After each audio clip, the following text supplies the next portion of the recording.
And so begins today with the biggest fucking red-tailed hawk I've ever seen in my life that I get to pass every day on this drive. Just, that gets me amped. That gets me amped seeing that. I don't know. If you see something repetitively enough, and it's not like just a regular structure, like this is a living thing, it's just kind of cool. Plus, I know he's scanning around with fucking hawk vision, looking for vermin or mice or whatever. And then when he finds his target, instant kill.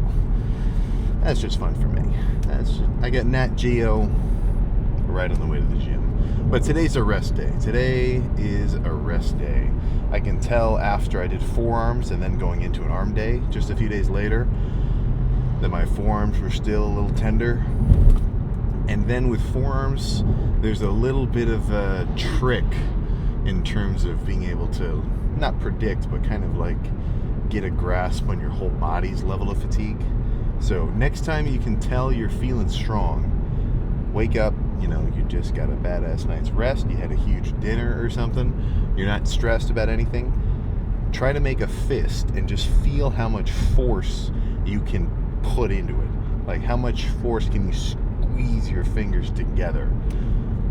Now on a day where you're not so fresh, on a day where you're a little bit more tired, you didn't sleep very well, your hydration's off, honestly being dehydrated would be a huge impact on this.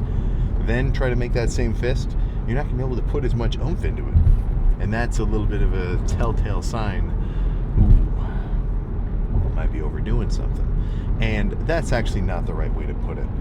It's that you're underdoing something. You're underdoing your sleep and recovery and hydration and food. It's pretty hard to overdo it with the gym if those things are in order. If you're getting a full 8 hours of sleep, you're drinking the proper amount of water, which I don't have a sweet spot.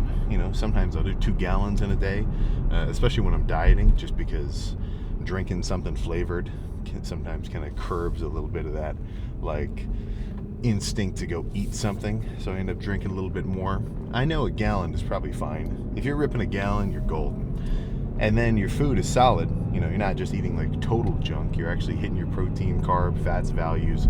You're not just ripping a 300 gram of carb Oreo milkshake from Dairy Queen. I mean, it might have a place, right? Maybe as like an insane post-leg day, carb spiker, but probably not. Stuff like that's probably a little bit too crazy.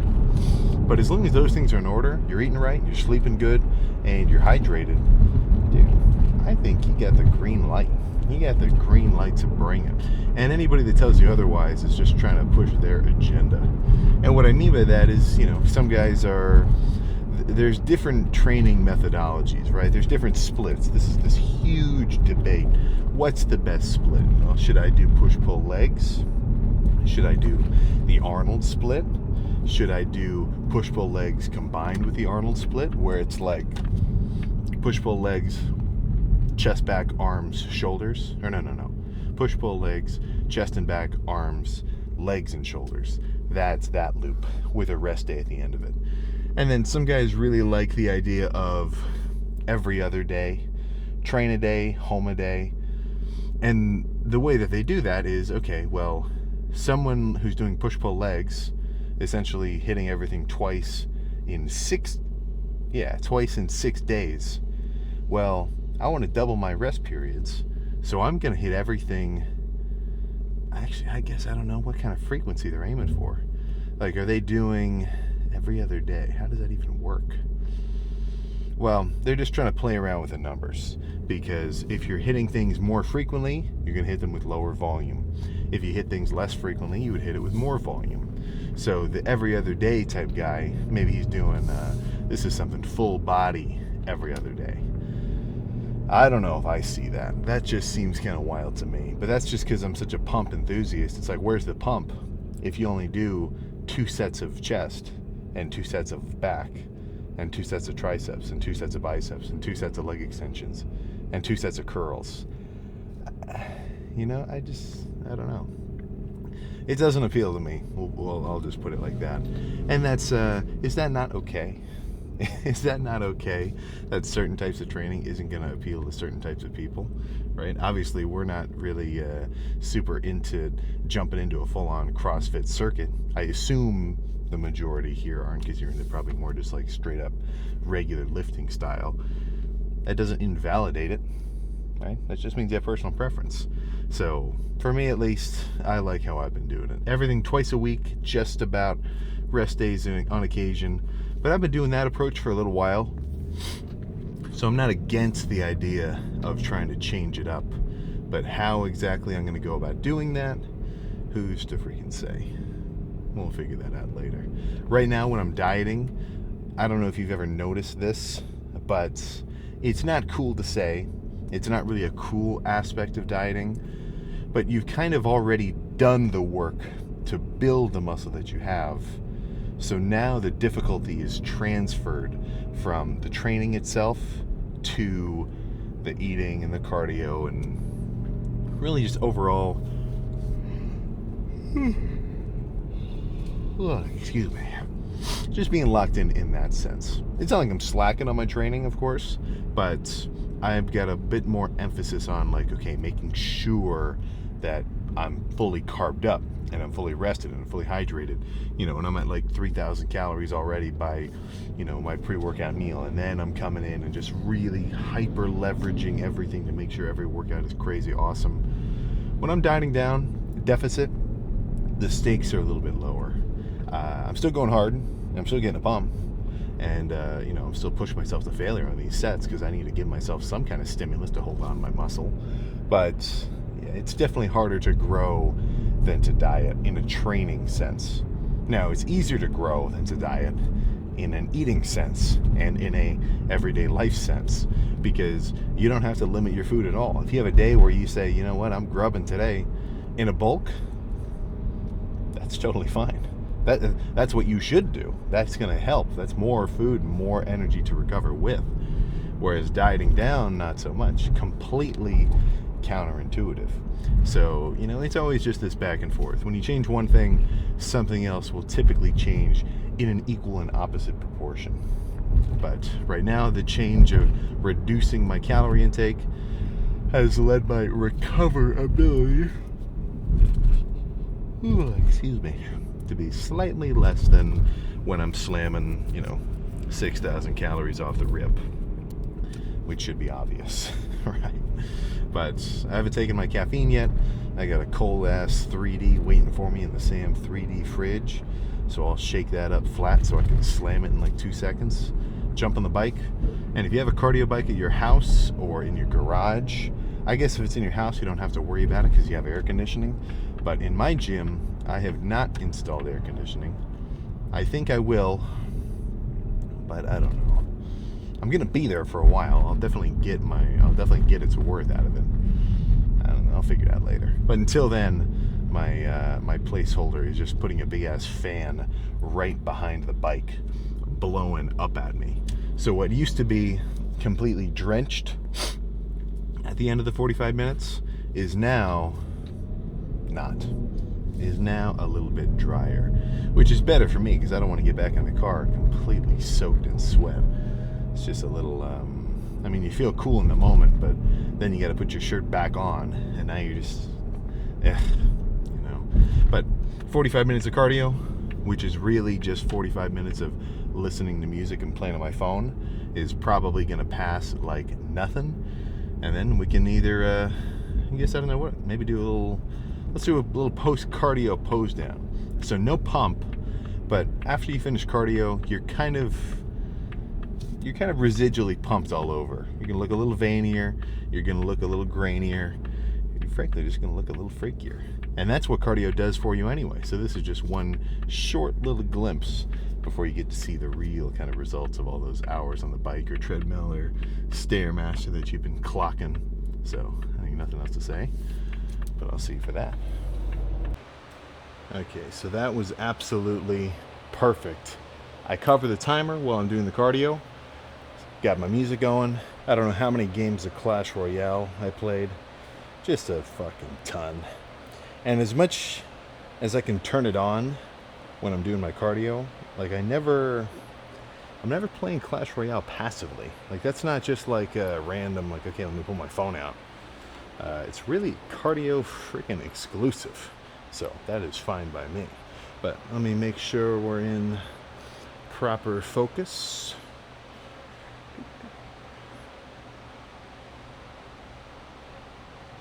There we go. Yeah, perfect.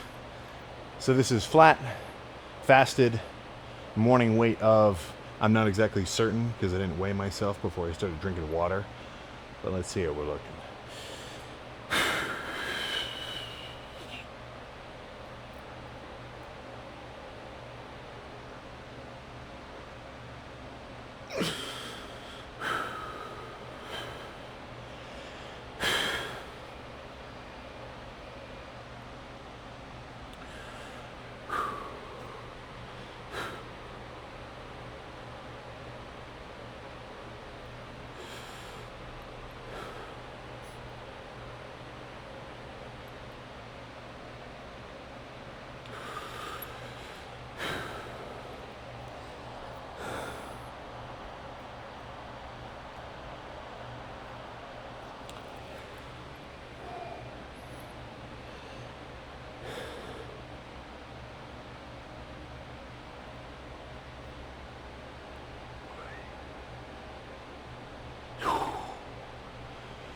Oh my goodness.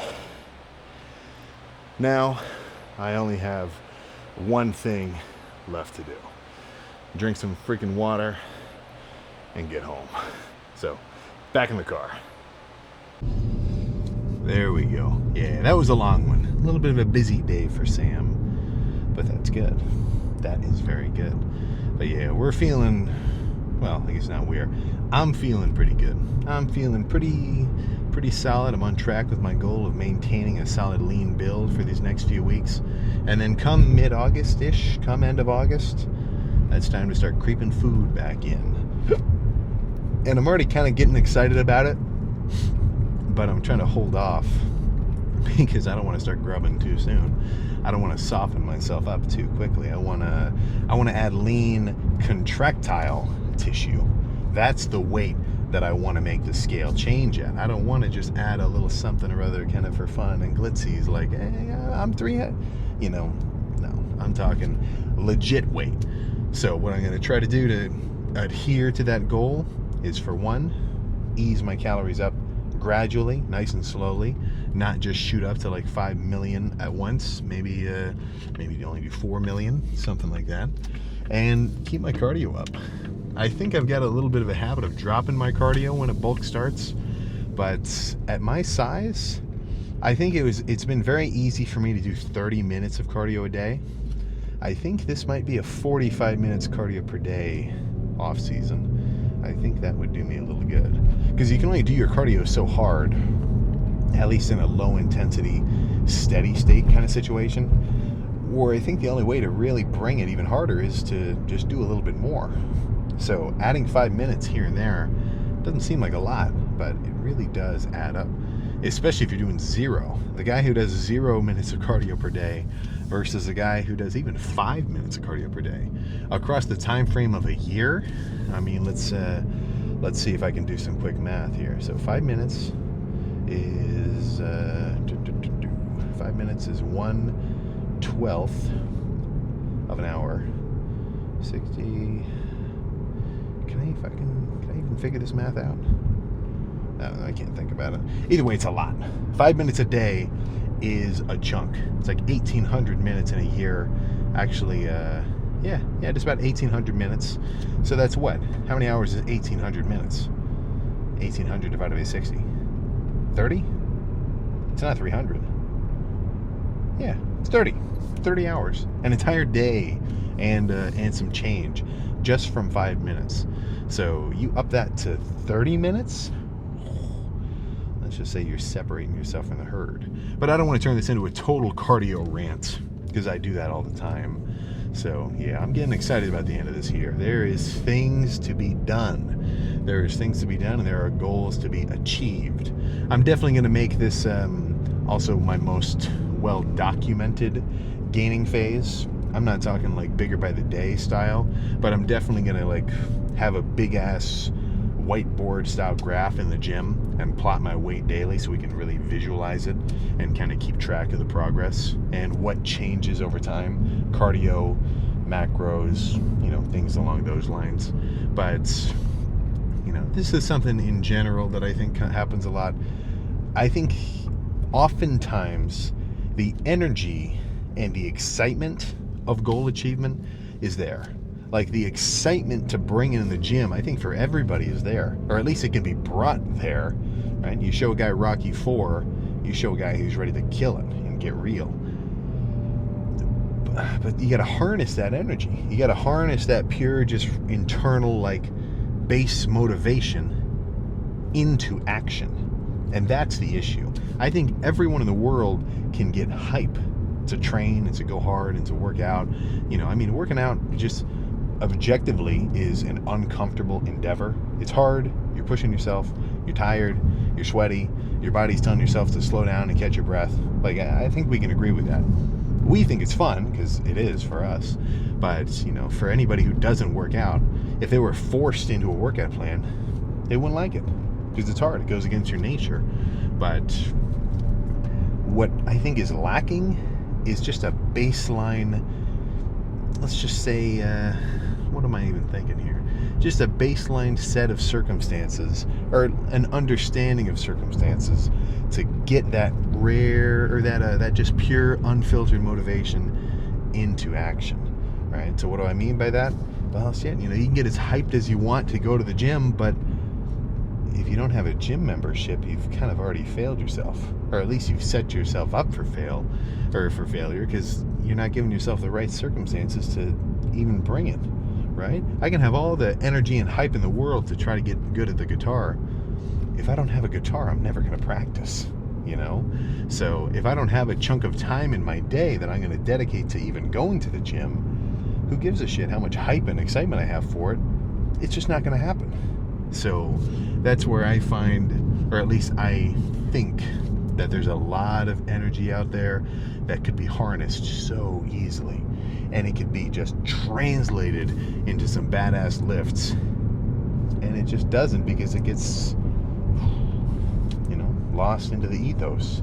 Hype. I'm going to play Elden Ring. I'm going to make today an Elden Ring night. Boom. The lift that never was. An absolute fucking tragedy, if I've ever seen one. But I guess no one's ever seen it because it's never happened, because the lift that never was, it's just this, it's a, what would you even call that? It's a mental construct. Right? It doesn't actually exist because it wasn't brought into existence.